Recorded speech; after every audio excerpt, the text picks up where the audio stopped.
सकता है तो मैं क्यों नहीं, क्या है उनमें ऐसा जो मुझ में नहीं। अगर कोई कर सकता है तो मैं क्यों नहीं, क्या है उनमें ऐसा जो मुझ में नहीं। झांक ले अपने भीतर खुद से आ पूछ ले, कैसी चाहे जिंदगी खुली आंखों से देख ले। मुट्ठियों को भींच गए, सांसों को खींच गए। जय हिंद बच्चों, हम लोगों ने पिछले वीडियो में ढेर सारी बातें पढ़ी।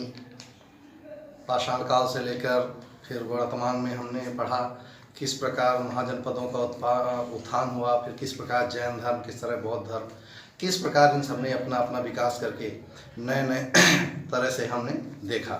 आज हम लोग बात करेंगे किस प्रकार मगध राज का उत्थान हुआ। हमने कल हर्यक वंश, सुनाग वंश, नंद वंश के बारे में पहले अध्ययन कर रखा है। आज हम लोग देखेंगे कि जिस प्रकार नंद वंश समाप्त होता है और किस प्रकार मौर्य साम्राज्य स्थापित होता है, और एक मुक्तिदाता वंश हम कह सकते हैं। ध्यान से सुनिएगा, मुक्तिदाता इसलिए कह रहे हैं क्योंकि इस वंश के बाद भारत की दशा व दिशा पूरी तरह क्या हो जानी, बदल जानी, इसलिए हम इसे मुक्तिदाता वंश के रूप में कह रहे हैं। चलिए थोड़ी सी कहानी सुन लेते हैं। हुआ क्या कि घनानंद के दरबार में चंद्रगुप्त रहा करता था, और उसके दरबार में एक बार कौन श्रेष्ठ है, ईश्वर श्रेष्ठ है या राजा श्रेष्ठ है को लेकर आपस में डिबेट हो रही थी, जिसमें घनानंद क्योंकि विलासी और निहायत क्रूर टाइप का व्यक्ति था, तो वो उसे लग रहा था कि राजा ही श्रेष्ठ। वो कहता था ईश्वर द्वारा भेजी गई प्रतिमूर्ति है, इसलिए वो ज़्यादा श्रेष्ठ है, तो ईश्वर तो बात को आता है। और चाणक्य का ये कहना था कि ईश्वर से बढ़कर कुछ नहीं, क्योंकि नियंता नियामक सत्ता किसके हाथ होती है, उसी। आप ईश्वर को प्रकट कह सकते हो, कुछ भी कह सकते हो, ऐसा चाणक्य कह रहा था। आपस में इतनी चिरे हुई कि अंत में घनानंद ने उसको दरबार से भगा दिया, अपमानित करके। कहा जाता है, आप भी ध्यान से समझने, कभी भी किसी अपने अधीनस्थ व्यक्ति, अगर आप अधिकारी हो तो अपने अधीनस्थ व्यक्ति को कभी सामूहिक स्थान पर कभी डांटें या अपमानित ना करें। अगर उससे कोई गलती होती तो आप उसे अलग बुलाकर उसे समझा दें, यही नीति है चाणक्य की, तो ध्यान रखेंगे। तो उसने अपमानित किया, यहाँ तक भी सही था। फिर भोजन करते समय थाली पे लात मारना घनानंद का, क्योंकि उसे घमंड था, तो इस कारण वो चाणक्य को बिल्कुल क्रोध आया। और आना भी चाहिए, किसी को स्वाभिमान से बढ़कर कुछ नहीं होना चाहिए। और वो चाणक्य ने शपथ ली कि अब इस वंश को ही समाप्त कर देना है और एक नए वंश का, क्योंकि आपको अच्छे से पता है कि एक शिक्षक के मस्तिष्क में प्रलय और विकास दोनों ही पलते हैं। अब ये निर्भर करता है कि शिक्षक क्या बनाना चाहता है। वैसे मैं पहले कह चुका हूँ कि एक शिक्षक चाह ले तो एक बालक को सुराही बना दे, और उसी मिट्टी, एक अगर मिट्टी ले लें तो उस मिट्टी को शिक्षक चाहे जिस रूप में ढाल सकता है, चाहे तो सुराही बना ले और चाहे शराब पीने का प्याला। ये निर्भर करता है शिक्षक की गुणवत्ता पर। तो यही हुआ चाणक्य के साथ। चाणक्य ने शपथ ली कि अब किसी प्रकार इस वंश को क्या करना, समाप्त करना है। तो वो चल पड़े जंगल की ओर। कुछ ही दूर चलने पर जंगल में उन्होंने देखा वे कुछ बच्चे खेल खेल रहे हैं। उसमें एक बालक ऐसा है जो ऊंचे ईंटों पर, पत्थरों पर बैठा हुआ है और घनानंद का एक्टिंग कर रहा है, और निर्णय जो दे रहा था वो बहुत सटीक निर्णय दे रहा था। तो उसे लगा कि ये कैसे संभव है, छोटा सा बालक ऐसे निर्णय कैसे दे सकता। उसके मन में आया क्यों ना इस बच्चे को ले चला जाए, और उसने लिया, उसके पिता से अनुमति ली। कहा जाता 1000 कासार्पण में खरीदा था, किसको, चंद्रगुप्त मौर्य को खरीद कर लेकर गया। कहाँ, चंद्रगुप्त को लेकर गया तक्षशिला में, क्योंकि चाणक्य स्वयं आचार्य थे कहाँ के, तक्षशिला के। तो वहाँ ले गए। 7-8 वर्षों तक लगातार इसके ऊपर काम किया, और लगातार उसको राजनीति के बारे में, उसे सामाजिक उसके बारे में, दूसरा शिक्षा के बारे में बहुत सारी चीज़ें उसने समझाई और बताई। और धीरे धीरे देखा कि वो लड़के में निखार आता गया। अब तैयार था कौन, चंद्रगुप्त मौर्य, एक नए राज्य के सृजन के लिए। लेकिन यहाँ पर छोटी सी बात आपको समझनी होगी, हम कैसे जाने मौर्य वंश था या नहीं था, मौर्य कौन थे। तो ध्यान रखिएगा, बहुत सारे साहित्य में मौर्यों को शूद्र कहा गया है। ब्राह्मण साहित्य तो पूरे ही शूद्र मानते हैं, जबकि जैन और बौद्ध धर्मी नहीं मानते हैं कि ये क्षत्रिय थे। जो कि एक स्थान पर लिखा है कि हेमचंद ने परिशिष्ट वर्णन में लिखा है कि मोर पालने वाले, उनकी रक्षा करने वाले लोग थे, इसीलिए इन्हें मौर्य कहा जाता है। कहीं कहा जाता है कुशवाहा थे। इस प्रकार इनको हम आज जो सर्वमान्य है वो यही माना जाता है कि मौर्य थे, और इनका राष्ट्रीय चिन्ह जो है वो मोर था, इसीलिए हो सकता है कि इन्हें मौर्य कहा जाता है। यही सर्वमान्य है। लेकिन इनके बारे में जानकारी कहाँ से मिलती है, तो ध्यान से सुनेंगे। अशोक के अभिलेखों से, मेगस्थनीज की इंडिका से, कौटिल्य के अर्थशास्त्र से, विशाख दत्त के मुद्रा राक्षस से, बौद्ध और जैन साहित्य से, और विदेशी जो जस्टिन थे, प्लूटार्क थे और एरियन नामक व्यक्ति थे, इनके साहित्य से बहुत कुछ जानने को मिलता है। अब बात करते हैं मौर्य को उद्भव के समय के समाज की स्थिति क्या थी। हुआ क्या कि जैसे ही सिकंदर 326 बीसी में वापस यहाँ से गया, पोरस से युद्ध करके वो वापस जा रहा था, तो उसने एक चाल चली। उसने अपने मंत्रियों को अपने सेनापतियों, क्योंकि सेना बहुत बड़ी बात है, कई सेनापति रखता था वो, तो जहाँ जहाँ जाता गया एक एक सेनापति को नियुक्त करता गया अपने राज्य करने के लिए, और उन्हीं सेनापतियों को छोड़कर चला गया और वे राज कर रहे थे। इन सेनापतियों के दिमाग में भी एक चीज़ आने लगी, क्योंकि घनानंद का शासन एक क्रूर शासन था और बहुत बड़ी सेना थी उसके पास, तो कोई युद्ध तो नहीं करना चाहता था, लेकिन चाह सब रहे थे कि आक्रमण करके इसको खत्म कर दे। लेकिन उन्हें ये नहीं पता था कि इस समय चंद्रगुप्त वहाँ शासन के रूप में आने वाला। हुआ क्या कि वो सारे लोग इकट्ठा होने लगे, जितने भी बेबीलोन के तरफ के क्षेत्र के थे वो सब इकट्ठा होने लगे और युद्ध शुरू कर दिया आपस में। तो पश्चिमोत्तर भारत में एक क्रांति की स्थिति बन गई। दूसरा, जनता के अंदर बहुत ज़्यादा इसको घनानंद को लेकर बहुत ज़्यादा आक्रोश फैला था। ये सारी बेसिक रीजन बने थे समाज के अंदर आक्रोश के। एक तरह का एक गुब्बारा की अंतिम सीमा थी कि जरा सा प्रेशर दो और फट जाए, और वही प्रेशर दिया किसने? चाणक्य ने। चाणक्य के बचपन, छोटी कहानी सुनेंगे जल्दी से। चाणक्य के पिता का नाम था चाणक्य, और ये इसके बचपन का नाम था विष्णुगुप्त। इसके बहुत सारे नाम मिलते हैं, कौटिल्य, अंशुल, वात्सायन, कात्यायन, बहुत सारे नाम मिलते हैं। इसने एक पुस्तक लिखी थी अर्थशास्त्र। ध्यान रखिएगा, अर्थशास्त्र नाम भर है। ये पुस्तक किसकी थी? राजनीति और प्रशासन की। इसमें इन्होंने लिखा है गूढ़ रहस्यों के बारे में, जहाज रानी, यानी उस समय बहुत बढ़िया शिपिंग इंडस्ट्री बहुत अच्छी थी, दास प्रथा के बारे में, भू राजस्व के बारे में, इन सब के बारे में। और उन्होंने एक नियम दिया था जिसे साप्तांग दर्शन कहते हैं, जो कहाँ? तक्षशिला में आचार्य के रूप में पढ़ाया करते थे। ये कहानी थी किसकी? चाणक्य की। तो ये हैं चंद्रगुप्त मौर्य के बारे में, जहाँ से रियल हिस्ट्री अपनी शुरू होती। 322 BC के आसपास मौर्यों ने अपना शासन प्रारंभ किया। कहानी क्या है? चंद्रगुप्त मौर्य जैसे ही दीक्षित होकर आता है तो इसमें विदेशी बहुत सारे भारत में थे। उनमें से एस्ट्रैबो, एरियन और जस्टिन, इन लोगों ने इसका नाम रखा था सेंड्रोकोटस। प्लूटार्क ने इसका नाम रखा था एंड्रोकोटस। अपने साहित्य में सैंड्रोकोप्स नाम रखा था नियार्कस ने। इन लोगों ने अपने साहित्य में इसका वर्णन किया है यूरोपीय स्तर पर। तो ये सारे लोग अपने स्तर पे बताते हैं। अब जस्टिन पेपर में आ चुका, किसने कहा था? जस्टिन, सिकंदर और चंद्रगुप्त मौर्य की मुलाकात हुई थी, तो जस्टिन ने कहा था कि इनकी आपस में एक बार मुलाकात हुई थी। अब कहानी क्या, ध्यान से सुनेगा। चंद्रगुप्त मौर्य तैयार था, चाणक्य ने उसे पहले मना किया कि अभी युद्ध करना सही नहीं घनानंद के ऊपर, लेकिन चंद्रगुप्त माना नहीं। उसे ये लगा कि अब एकदम उन्माद था, शरीर बलिष्ठ था, उसे लगा आक्रमण कर देना चाहिए, और उसने क्या किया? सीधा राजधानी पे आक्रमण कर दिया। आप सोचिए, अगर राजधानी बीचों बीच में आक्रमण करेंगे तो आप बचेंगे, और उसके पास तो घनानंद के पास बहुत बड़ी विशाल सेना थी। ये कारण था कि पहली बार जब चंद्रगुप्त ने आक्रमण किया तो बचा नहीं, हार के भागना पड़ा किसको? चंद्रगुप्त मौर्य को।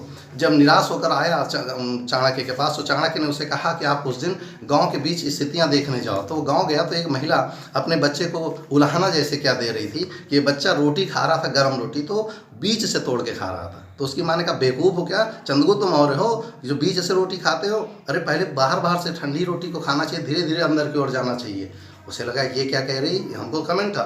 थोड़ी दूर चलने पर एक महिला कह रही थी खीर खाते हुए एक बच्चे को, कि बच्चा बीच में हाथ डाल के खीर खा रहा था। तो उसने कहा कि पागल हो, चंद्रगुप्त हो तो बीच में हाथ डाल के खीर खा रहा है? अरे खीर किनारे से खाई जाती ठंडी कर करके। तुम उसको समझ में आ गया कि बीच में जाने से अच्छा है पहले बाहर से मारना शुरू करो। तो उसने पंजाब सिंध के प्रांतों से बाहर से कूदना शुरू किया, और धीरे धीरे करके राजधानी की ओर गया। और अंत में जो युद्ध हुआ वो निर्णायक युद्ध था। घनानंद की हत्या करी किसकी? चंद्रगुप्त मौर्य ने।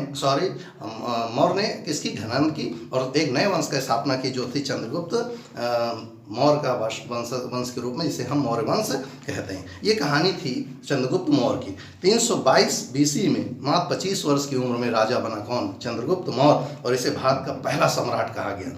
हुआ क्या? इसने अपनी राजधानी पाटलिपुत्र को बनाई। इस पाटलिपुत्र की स्थापना मैंने आपको बताया था किसने की थी? उदयन ने की थी। और पाटलिपुत्र की नदियों किनारे गंगा और सोन नदी के किनारे। इनका राजकीय चिन्ह क्या बना? मयूर। मैंने पहले कहा। इनकी भाषा क्या बनी? पाली। अब सबसे कठिन बात और सबसे अच्छी बात, इनका राज्य विस्तार कहाँ तक था? तो ध्यान रखिएगा, आज का भारत का क्षेत्रफल लगभग 32 लाख वर्ग किलोमीटर, और मौर्य का साम्राज्य 55 लाख वर्ग किलोमीटर पर। कहाँ से? कांधार, हेरात से लेकर मकरान से लेकर चले जाओ कहाँ तक? दक्षिण तक। केवल 2 जगह पर छोड़कर। एक, इनका शासन तमिलनाडु पे नहीं हो पाया क्योंकि वहाँ की अन्नामलाई पहाड़ियों पे उधर पार कर पाना उनके बस में नहीं था। और दूसरा, केरल पर इनका शासन नहीं था क्योंकि भाषा इनकी अननोन थी। और दूसरा, पूर्वोत्तर राज्य जितने 7 सिस्टर्स हैं उन राज्यों पर छोड़कर पूरे भारत में राज्य था किसका? चंद्रगुप्त मौर्य का। इतना विशाल राज्य किसी के पास अभी तक नहीं रहा। अब हुआ क्या? सेलुकस नाम का बेबीलोन का एक शासक था, जिसके मन में एक आकांक्षा है कि क्यों ना हम सिकंदर की बात को पूरा करें और आक्रमण कर दें किसके ऊपर? चंद्रगुप्त मौर्य के ऊपर। उसने आक्रमण कर दिया। बैक्ट्रिया नामक स्थान पर दोनों का युद्ध हुआ, और युद्ध इतना भीषण हुआ कि चंद्रगुप्त मौर्य, क्योंकि अब तो राजा था, सेना थी, सब था, उसने सेलुकस को जम के कूटा। और सेलुकस हार मानी और संधि हुई। उस संधि का नाम रखा गया कि जिसे बैक्टीरिया की संधि कहते हैं। संधि में कहा क्या गया, हेरात, कंधार और मकरान और काबुल, ये सब के पूरी जागीर किसको दी जाएगी, चंद्रगुप्त मौर्य की दी जाएगी। अब सेलुकस बेचारा घबरा गया, उसने भी चाल चली, जो चाल बिम्बिसार ने चली थी उसके दिमाग में थी। उसने अपनी बेटी हेलेना की शादी किससे कर दी, चंद्रगुप्त मौर्य से। अब देखिएगा कहानी बदल जाती तुरंत ही। चंद्रगुप्त जैसे सेलुकस ने शादी करी वैसे इससे सेलुकस से लड़ाई क्या हो गई, समाप्त हो गई। तो पश्चिम का काम खत्म। अब धीरे धीरे विकास इसने, सबसे पहला काम इसने बहुत बढ़िया काम क्या किया, इसने सिंध से लेकर सुनार गांव जो वेस्ट बंगाल में, वहाँ तक एक रोड बनवाई। थी तो कच्ची ही लेकिन पूरा खाली करा के रोड बनवाई, और इससे भारत में बहुत तेज़ी से ग्रोथ शुरू हुई। पश्चिम बंगाल से जो सूत होता था जिसे हम जूट कहते हैं, वो पूरे भाग में आने लगा, तो बहुत ग्रोथ तेज़ी से होने लगी। तो इसने जो रोड बनवाई थी वही आगे चलकर उसे पक्की करा दिया था किसी ने, शेरशाह सूरी ने, जिसे हम शेरशाह सूरी मार्ग कहते हैं। और उसी को 1836 में ऑकलैंड ने बना दिया जीटी रोड, जिसे ग्रैंड ट्रंक रोड कहते हैं, जो आज भी हम लोग सामने मौजूद है, जिसे जीटी रोड कहते हैं। ये 3 रूपों में परिवर्तित हुई। शुरू किसने कराई थी, चंद्रगुप्त मौर्य ने। इस प्रकार एक बड़ा शासन बनाकर तैयार कर दिया किसने, चंद्रगुप्त मौर्य ने। रुद्रदामन के जूनागढ़ अभिलेख से पता चलता है कि सौराष्ट्र में सुदर्शन झील का निर्माण किसने कराया था, चंद्रगुप्त मौर्य ने। ध्यान रखना, सुदर्शन झील शुरू हो गई कहाँ से, ये बहुत जगह आपको मिलेगी, कहाँ तक, मॉडर्न तक आपको मिलेगी। उसके बाद जैसे ही इसका शिथिल अवस्था आती है चंद्रगुप्त मौर्य की, इसको लगता है कि जीवन निराशार न जाए, तो इसने जैन धर्म अपना लिया, भद्रबाहु की शरण में गया। और भद्रबाहु आपको अच्छे से मैं बता चुका हूँ, ये दिगंबर था, और इसने शिक्षा दी किसको, चंद्रगुप्त मौर्य को। शरण में गया और श्रवण बेलगोला में जाकर, मैंने कल आपको बताया था जब आपको बौद्ध धर्म पढ़ाया था, तो सॉरी जब हमने जैन धर्म पढ़ाया था तो आपको हमने बताया था कि वहाँ संलेखना एक शब्द या संथारा होता है, जिसमें व्यक्ति भोजन त्याग देता, धीरे धीरे उसकी क्या हो जाती, मृत्यु हो जाती है। तो चंद्रगुप्त मौर्य ने संलेखना के माध्यम से अपना जीवन क्या कर दिया, त्याग कर दिया, लेकिन एक विशाल सम्राट देकर गया किसको, आने वाले वंशजों को, जो अगला वंशज होगा कौन, बिंदुसार। कहते हैं चंद्रगुप्त मौर्य के पुत्र बिंदुसार के बारे में। भाई साहब बिंदुसार है, बिंबिसार नहीं। बिंबिसार कहाँ है, हर एक वंश में ना। तो यहाँ बिंदुसार की बात, 298 BC से 273 BC के बीच शासन करता है कौन, बिंदुसार। इसका उपनाम अमित्रघात मिलता है, जिसका मतलब शत्रु विनाशक। नाम तो शत्रु विनाशक है, युद्ध कोई किए नहीं। फिर भी ये हुआ क्या कि इसको एक बनी बनाई सत्ता मिली थी, और सत्ता का अच्छा से उपयोग कर रहा था, विलासी रूप में होना शुरू हो गया था, और इसने कई शादियां कर डाली, और उन्हीं शादियों के चक्कर में बेचारा परेशान रहा। फिलहाल इन्होंने उसी वंश को संभाले रखा, यही बहुत बड़ी बात थी। थोड़ा सा पतन होगा, आगे अशोक इनको सही करेंगे। इसका एक बेटा था सुसीम, जो हेलेना का ही लड़का था, और दूसरा था अशोक, जो जिसकी माता का नाम सुभद्रांगी था।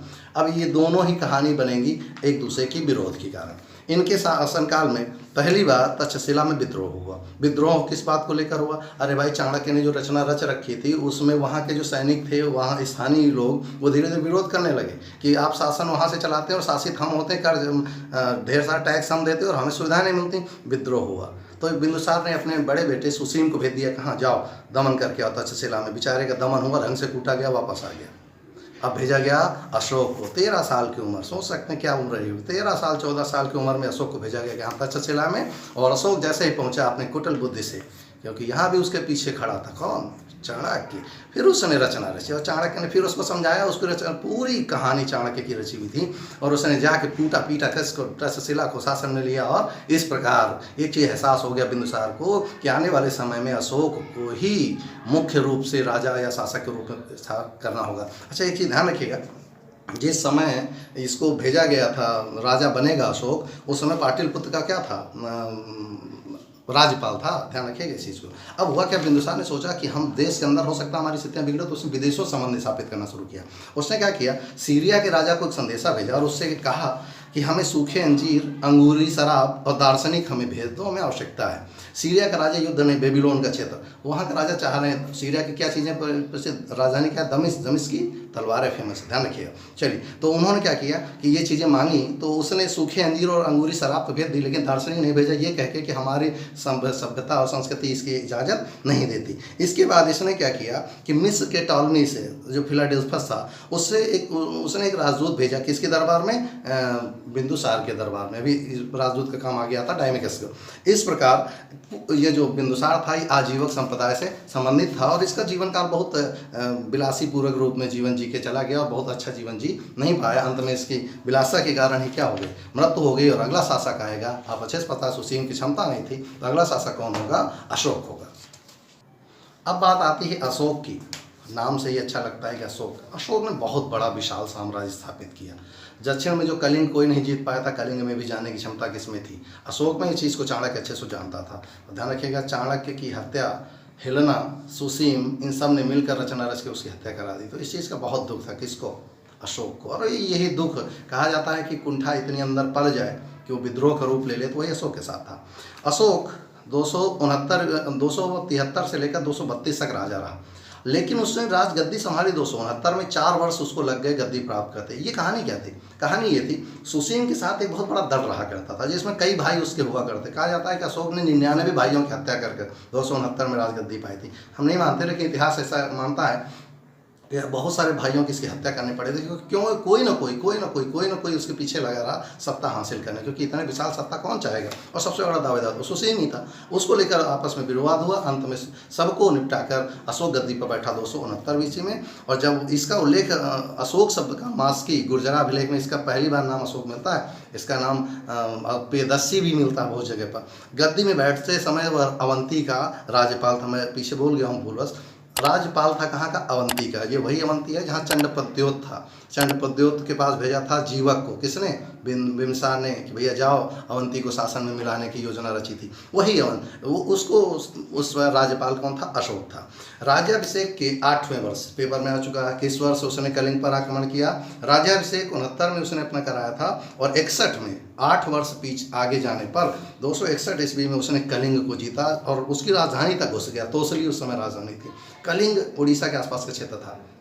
वहाँ घुसकर जीतना, और उसने इतना कत्लेआम किया, कहा जाता है लाखों लोगों को अंग काट दिया, सर काट दिया। अगले दिन सवेरे गया तो सड़ती गलती हुई लाशें, चिघाड़ते हुए लोगों को सुनकर अशोक मंत्रवित हो गया, और उसने अपने आप से कहा कि अब वो युद्ध जीवन में नहीं करेगा। और उसी समय उसने सोच लिया कि अब बौद्ध धर्म अपना लेगा, और निकल पड़ा। उपगुप्त के पास पहुंचा, एक बौद्ध भिक्षु था, उसने उससे दीक्षा दी और बौद्ध धर्म में शामिल कर लिया। और जैसे उसने शामिल किया, उसने सारा राजपाट पूरी तरह से अब बिना युद्ध के, जैसे धम्म कहते हैं, बुद्धम शरणं गच्छामि, धम्मम शरणं गच्छामि, संघम शरणं गच्छामि के रूप में एक्सेप्ट कर लिया। अब क्या हुआ? इसने आजीवकों को रहने के लिए, आजीवक जो बौद्ध धर्म मानते थे, रहने के लिए कर्ज, चौपार, सुदामा, विश्व झोपड़ी और जैसी गुफाएं बनवाई उनके रहने के लिए। भारत में शिलालेख का प्रचलन कराने का श्रेय अशोक को, ये राइट कर रहा हूँ। शिलालेख यानी पत्थरों पर लिखवाने का काम किसने शुरू कराया था? अशोक ने शुरू किया था, और उसकी 4 लिपियाँ थी, ब्राह्मी, खरोष्ठी, ग्रीक और आर्माइक। मैं फिर रिपीट कर रहा हूँ,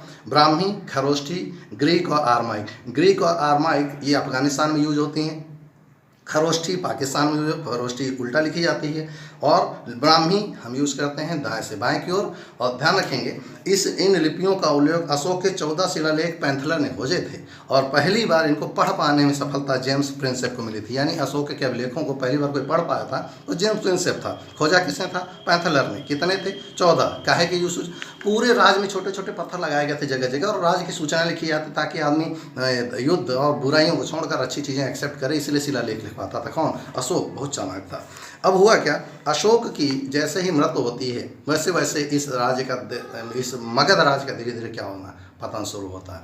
इस प्रकार अशोक का समय समाप्त होता है, और अंतिम शासक आता है मगध का, इसे हम कहते हैं बृहदत्त। याद करिए, बृहदत्त पहला वंश भी था, पहला व्यक्ति जिसने बृहदत्त वंश स्थापित किया, और ये भी अंतिम, यानी पहला भी बृहदत्त, अंतिम अंत। ये अंतिम मौर्य शासक था जिसकी हत्या पुष्यमित्र शुंग, एक ब्राह्मण था जिसने हत्या कर शुंग वंश की स्थापना की थी। अच्छा, जाने से पहले चीज़ ध्यान से सुन लेंगे।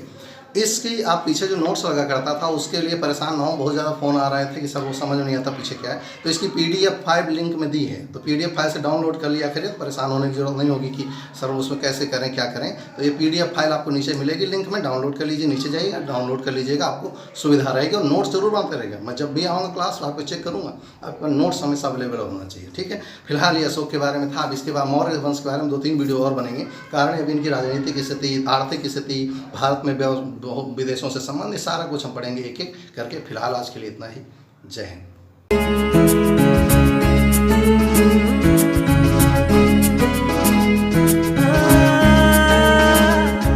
अगर कोई कर सकता है तो मैं क्यों नहीं, क्या है उनमें ऐसा जो मुझ में नहीं। अगर कोई कर सकता है तो मैं क्यों नहीं, क्या है उनमें ऐसा जो मुझ में नहीं।